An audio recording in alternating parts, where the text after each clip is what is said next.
Olá a todos. Antes de mais, gostaria de agradecer o convite para estar presente no 8º Congresso Internacional de Cuidados Intensivos. É com muito gosto que lhes venho falar hoje de transfusão maciça. Eu chamo Marco Sampaio, sou imunoterapeuta no Centro Hospitalar Universitário do Porto e trabalho na secção de imunohematologia e medicina transfusional do Serviço de Hematologia Clínica. Ao longo da minha apresentação, eu vou passar por algumas definições e conceitos que são importantes quando falamos de transfusão maciça, abordar alguns aspectos na fisiopatologia destes doentes e explorar alguns dos protocolos que estão considerados como aptos para implementar em contexto de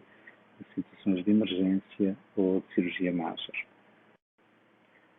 Do ponto de vista de definição de necessidade de transfusão maciça, considera-se a necessidade de transfusão de 6 ou mais unidades de eritrócitos num período até 3 horas,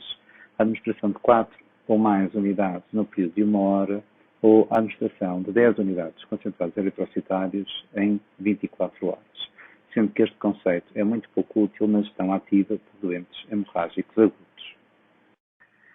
De um ponto de vista mais moderno e considerando um conceito de Patient Blood Management, há a valorização da quantidade perdida da hemorragia ativa e não tanto da quantidade transfundida, pelo que a perda de sangue equivalente a 100% da bulimia em 24 horas é um conceito que também não nos ajuda no doente agudo, mas a perda de bulimia de 50% em 3 horas ou perdas sanguíneas com uma velocidade superior a 150 ml por minuto no adulto podem nos ajudar a identificar os doentes que entram em critérios de transfusão maciça. A transfusão maciça está indicada num contexto crítico de perda aguda e mantida de parte significativa da bulimia, mais frequentemente associada a cirurgias major, como que seja a cirurgia cardiotorácica ou transplante hepático, ou hemorragias gastrointestinais. Embora raras, as situações de ruptura de aneurisma da aorta e as catástrofes obstétricas podem também configurar situações nas quais pode ser necessária a ativação de protocolos de transfusão maciça, e o trauma, embora não seja a situação mais frequente, é habitualmente o contexto mais estudado e mais publicado na literatura em doentes onde se realizou a transfusão maciça. De salientar que no contexto de trauma, cerca de 8 a 10% das vítimas poderão necessitar de transfusão para correção hematológica. Destes, 3 a 10% serão submetidos a transfusão maciça por perdas de bulimia e ocorre uma mortalidade que chega a alcançar os 40%, sendo que destes 50% ocorrem nas primeiras 6 horas, 70% nas primeiras 24 horas após a admissão. Contudo, a maioria dos doentes não necessita de transfusão maciça, embora em alguns centros possam ser estes doentes responsáveis por consumos de componentes sanguíneos que chegam à ordem de 70%. Portanto, é necessário uma atuação rápida com ferramentas eficazes para o apoio à decisão clínica. Sendo algumas considerações particulares de salientar que no trauma a coagulopatia aguda resulta da combinação da lesão tecidual e do próprio choque, é independente de volumes significativos de sós que possam ser administrados, da detecção de fatores de coagulação ou de hipotermia. Já o bypass cardiopulmonar, à custa de fármacos que são administrados, como a heparina, a hipotermia a qual o doente é submetido à agressão cirúrgica extrema e o contacto prolongado com o circuito extracirculatório contribuem de uma forma massiva para a disfunção, quer de plaquetas, quer dos fatores de coagulação. Já a hemorragia obstétrica existe uma ativação precoce da proteína C e das vias fibrinolíticas, ocorrendo também um déficit adquirido de fibrina G. A forma como nós orientamos um doente com critérios para suporte em transfusão maciça está muito dependente da forma como nós gerimos 3 elementos de uma tríade que se relaciona muito fortemente. A acidose metabólica, que é uma alteração que frequentemente se instala nos doentes até previamente à admissão. A hipotermia que se vai instalando não só pelo contexto de gestão de um doente hemorrágico, mas pela administração de produtos que habitualmente são conservados a frio, E isto resulta tudo num agravamento de uma coagulopatia que se vai instalando aos poucos, à medida que o doente vai caminhando cada vez mais para uma discrasia hemorrágica mais grave. A acidose metabólica, que resulta não só da isquemia ou reperfusão tecidular nestes doentes, mas também como complicações das próprias terapêuticas que nós vamos realizando, como a administração excessiva de soros ou a sobrecarga de citrato que existe nos componentes sanguíneos, acompanhada por alterações respiratórias e compromisso renal, resultam numa inibição da agregação plaquetária e numa diminuição da polimerização da fibrina, o que origina uma redução da estabilidade dos coágulos. Ou seja, o agravamento da acidose ou a acidose mantida vai dificultar a hemostase nos doentes hemorrágicos graves. Por outro lado, a hipotermia, porque são doentes que frequentemente são abordados com exposição corporal ampla, com a administração de fluidoterapia a temperaturas mais baixas do que a temperatura do core corporal, resulta numa lentificação de reações enzimáticas e nós temos que pensar que a cascata da coagulação, ou os mecanismos ativadores das enzimas coagulantes estão muito dependentes da temperatura. E isto faz com que haja um atraso na eficácia da cascata da coagulação, haja também simultaneamente uma alteração da eficácia da função plaquetária e uma diminuição da sua adesividade. Portanto,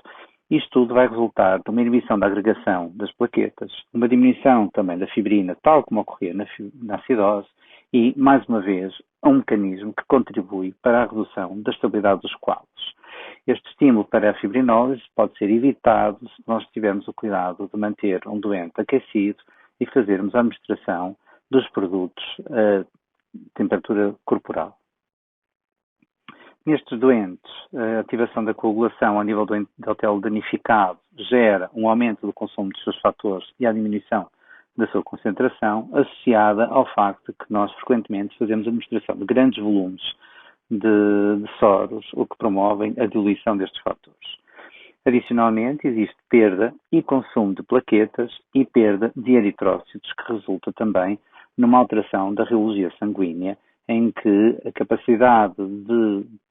mobilizar as plaquetas para a proximidade do endotélio lesado se torna menos eficaz. Isto resulta tudo numa hiperfibrinólise associada à disfunção plaquetária e à perda da estabilidade dos coágulos. Portanto, nós vemos que estes doentes que já são coagulopatas à partida porque estão a sangrar, têm uma série de mecanismos pelos quais nós verificamos que a sua coagulopatia se vai agravando. Mecanismos esses que, estando identificados, podemos intervir sobre eles e corrigi-los, minorando o agravamento da coagulopatia. No fundo, a principal complicação nestes doentes é uma anemia que se vai instalando, que se nós não soubermos como é que foi a evolução deste doente, podemos ter dificuldade na interpretação de alguns valores, porque numa fase inicial o doente pode estar hemoconcentrado e o valor da hemoglobina estar falsamente aumentado e dar-nos alguma segurança. Portanto, é preciso perceber como é que está a eficácia da oxigenação tecidual destes doentes, como é que está a perfusão tecidular e como é que está a evoluir o doente em termos de clínica, se existe uma rápida ou lenta deterioração do seu estado, para conseguirmos perceber se a nossa intervenção tem que ser mais ou menos célere e se estamos a ser mais ou menos eficazes e, se é possível, reorientar a nossa estratégia terapêutica. Então, quais são os nossos objetivos terapêuticos? Claramente, o controle da causa da hemorragia. Técnicas médicas ou cirúrgicas que permitam corrigir o ponto pelo qual o doente está a sangrar, se for possível.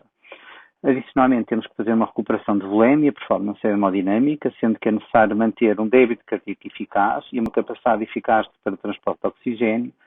Temos que corrigir a acidose, devemos compensar a hipotermia e temos que verificar se existem ou não fármacos que nos vão dificultar a estratégia, nomeadamente antiagregantes ou anticoagulantes circulantes, sobre os quais nós podemos, de alguma forma, intervir e tentar reverter.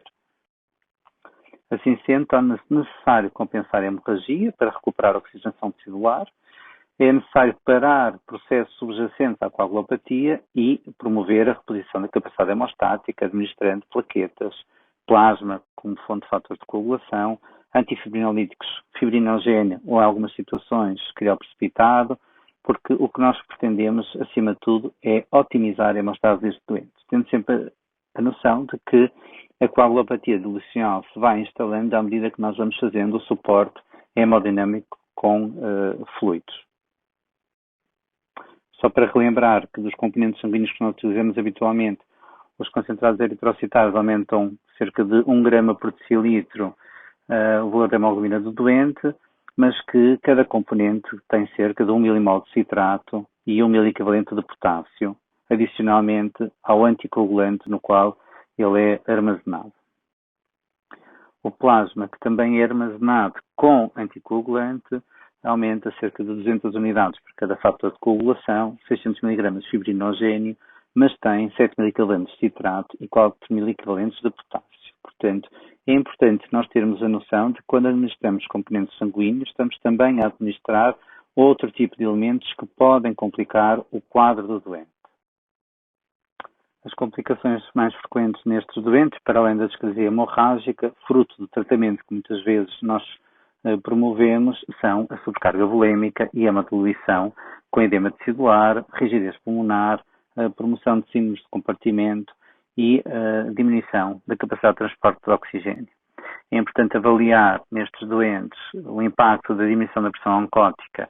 e a concentração dos fatores de coagulação que vão sendo diluídos à medida que fazemos o suporte hemodinâmico com SORs e a diluição de plaquetas com o risco de trombocitopenia dilucional.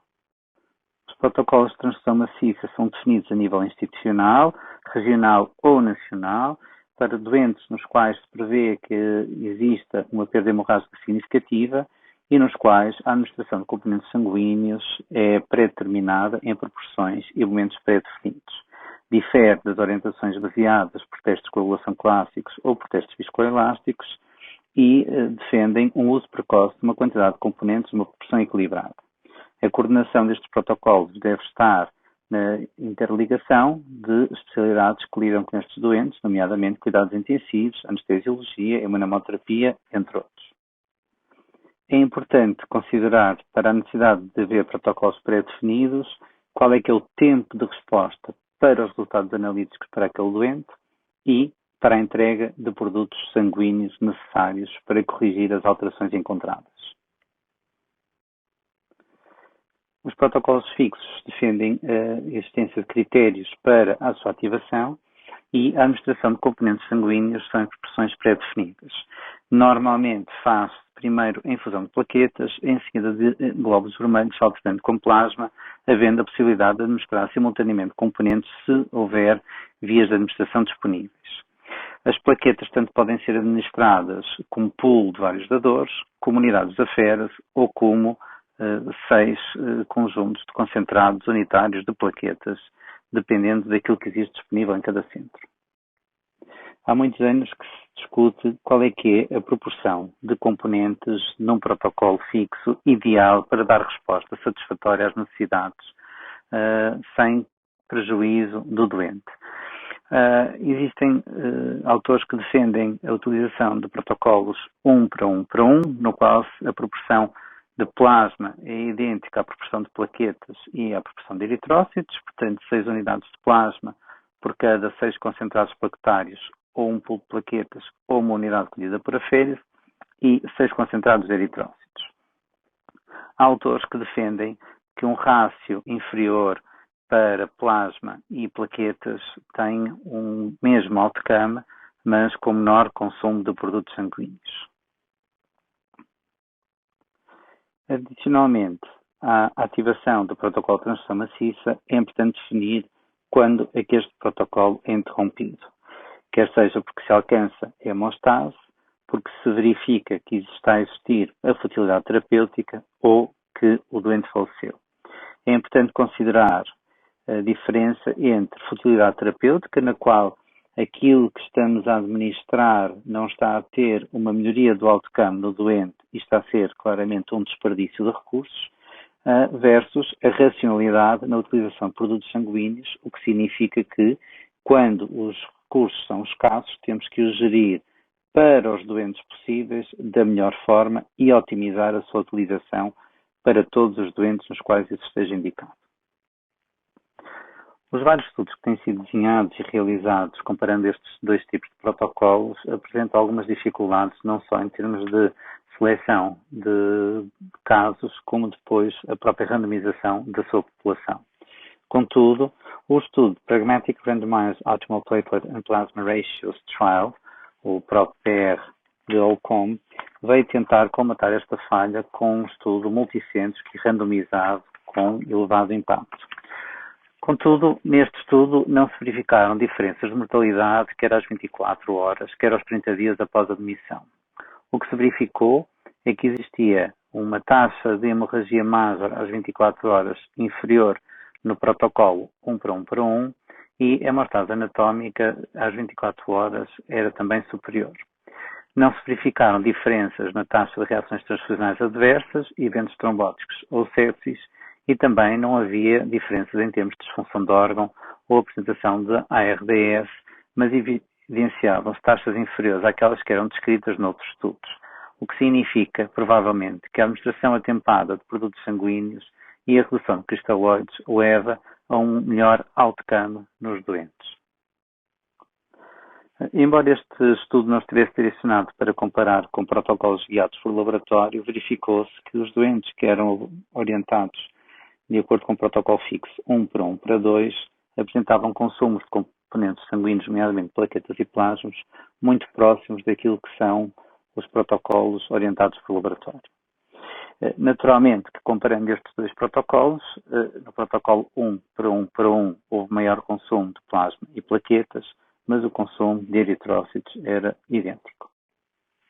De salientar que a morte por hemorragia ocorre maioritariamente nestes doentes as primeiras 2 a 3 horas,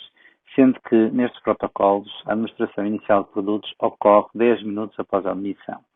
Mas esta administração de produtos é realizada sem certeza absoluta da sua necessidade e sem a interpretação daquilo que poderão ser as alterações analíticas nestes doentes. De qualquer das formas, o que se defende é que a utilização de um protocolo fixo recomenda-se que seja o protocolo 1 para 1 para 1 enquanto houver hemorragia ativa, transitando para uma orientação guiada por análises quando houver controle do foco hemorrágico. Quando nós falamos em protocolos guiados por laboratório, goal-directed, nós temos a possibilidade de fazer uma orientação do doente através de estudos de coagulação clássicos ou através de testes viscoelásticos.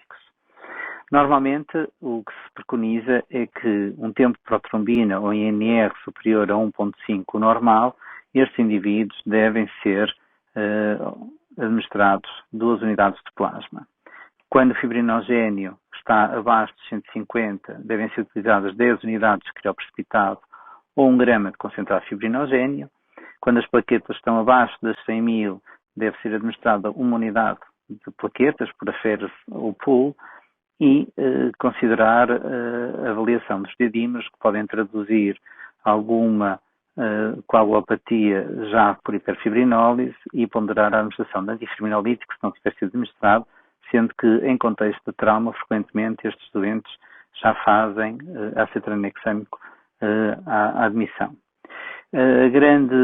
limitação apresentada na maioria dos estudos onde estes valores são comparados apresenta tempos para divulgação de resultados que variam entre 30 a 45 minutos. Claro que depende muito de cada instituição para instituição, o tempo que demora não só a amostra a ser chegada ao laboratório, mas também o tempo de processamento e o tempo de divulgação de resultados. Os testes viscoelásticos são um estudo analítico que tenta reproduzir a evolução do coágulo, ou seja, nós avaliamos o ACT, que é o tempo até que o coágulo se comece a formar, vamos avaliar o ângulo que traduz a taxa de formação do coágulo e avaliamos a amplitude máxima, ou seja, a máxima firmeza que o coágulo consegue alcançar. E depois vamos avaliar de forma indireta a lise do coágulo, a taxa com a qual o coágulo se começa a degradar e, a partir desta interpretação, vamos tentar inferir as alterações que necessitam de ser corrigidas. Tal como orientamos os doentes a partir de estudos de coagulação clássicos, também vamos orientar os doentes com alterações nos testes viscoelásticos, nomeadamente uma elevação do ACT, que pode justificar a administração de plasma ou de crioprecipitado ou fibrinogénio e de plaquetas. Quando nós temos um ângulo inferior a 63 graus, significa que a taxa de formação do coágulo está a ser lenta, portanto, poderemos otimizar administrando crioprecipitado ou concentrado fibrinogénio. E quando a amplitude máxima do coágulo é reduzida, podemos promover uma melhoria da hemostase administrando plaquetas. Quando verificamos que a LIV aos 30 minutos é superior a 3%, nós devemos ponderar a administração de antifibrinolítico se este não tiver sido administrado. Portanto, o que nós vemos aqui é que o normal para o início da interpretação de alguns resultados começa nos 5 minutos para a avaliação do ACT, mas a interpretação da hiperfibrinose só ocorre por volta dos 30 a 45 minutos. Portanto, também os testes viscoelásticos têm algum tempo para promover a produção de resultados. Uma das grandes dificuldades encontradas quando se fazem estudos comparativos entre estudos de coagulação clássicos e os testes viscoelásticos na transfusão maciça é o tempo de resposta. Porque cada instituição tem tempos próprios, quer para fazer a análise das amostras, quer para fazer a administração dos produtos. O que nós verificamos é que a maioria dos estudos referem que as mortes ocorrem até cerca de 6 horas após a admissão e que os resultados entre os doentes, quer orientados por estudos de coagulação clássicos, quer por testes viscoelásticos, em termos de mortalidade, não diferem. Contudo, os testes viscoelásticos aparentemente resultam numa maior sobrevida aos 28 dias, não há diferença em termos de consumo de eritrócitos, mas parece haver um menor consumo, quer de plasma, quer de plaquetas, numa fase inicial e também numa fase mais tardia de outros concentrados de fibrinogénio ou de crioprecipitado. Portanto, a transfusão maciça orientada pelos testes viscoelásticos na maior parte dos estudos tem uma diferença marginal relativamente àquilo que é uma poupança de produtos sanguíneos, mas os outcomes não diferem significativamente, quer em termos de mortalidade, quer em termos de dias livres de cuidados intensivos ou dias livres de ventilador. Não existem muitos estudos que façam comparação entre protocolos fixos e protocolos guiados por laboratórios de uma forma robusta, mas o que nós verificamos é que existe dificuldade em definir quando é que determinado doente, num protocolo fixo, já não necessita de certo componente daquele kit. E, portanto, há um aumento dos consumos de componentes porque o doente acaba por fazer aquele componente do kit, independentemente de o precisar ou não, porque faz parte do pacote. E, portanto, o que nós verificamos é que existe um aumento da administração de componentes sanguíneos, mas que não traduz necessariamente de uma melhoria do outcome. Já os protocolos guiados por laboratório só são possíveis quando existe, por um lado, o laboratório e, ao mesmo tempo, pessoal qualificado no laboratório para orientar o apoio transfusional. Adicionalmente, é preciso garantir que existe um tempo de resposta eficaz para a divulgação dos resultados e a capacidade para a entrega do produto certo, ao momento certo, no doente certo. O ideal é que os centros optem por um protocolo para a vida real, sendo que se optarem por um protocolo fixo, aparentemente o protocolo 1 para 1 apresenta melhores resultados, embora sabendo que à custa de um aumento dos consumos de componentes sanguíneos, e, quando possível, um protocolo guiado por estudos laboratoriais, que naturalmente dependem da capacidade de resposta do laboratório, sendo que estudos recentes valorizam de forma marginal as respostas dos testes viscoelásticos, mas salientando aqui que frequentemente os testes de coagulação clássicos têm demorado mais tempo nos estudos que são realizados. Mas a definição de um protocolo vai depender das condições de cada hospital e da articulação que existe entre as várias especialidades envolvidas na abordagem destes doentes. Quero aqui deixar a mensagem de que não existe, de forma clara, um único modelo que seja certo para todos. Como mensagens finais, gostaria de salientar o facto que a recuperação hemostática nestes doentes hemorrágicos graves se inicia mesmo antes da administração de qualquer componente sanguíneo e que é fundamental uma gestão adequada da tríade de acidose, hipotermia e coagulopatia. A articulação entre as várias especialidades que estão envolvidas no tratamento e gestão destes doentes é fundamental não só para a melhoria do outcome do doente, mas também para o desenho e desenvolvimento e validação do melhor protocolo que se adequa à realidade de cada centro, havendo regularmente as auditorias que façam uma avaliação de quais é que estão a ser os outcomes alcançados e se existe ou não oportunidade de melhoria. Portanto, o tempo nestas situações emergentes é curto, é necessário ter uma resposta num curto espaço de tempo e, ao mesmo tempo, sabemos que cada vez mais os recursos em termos de componentes sanguíneos são escassos,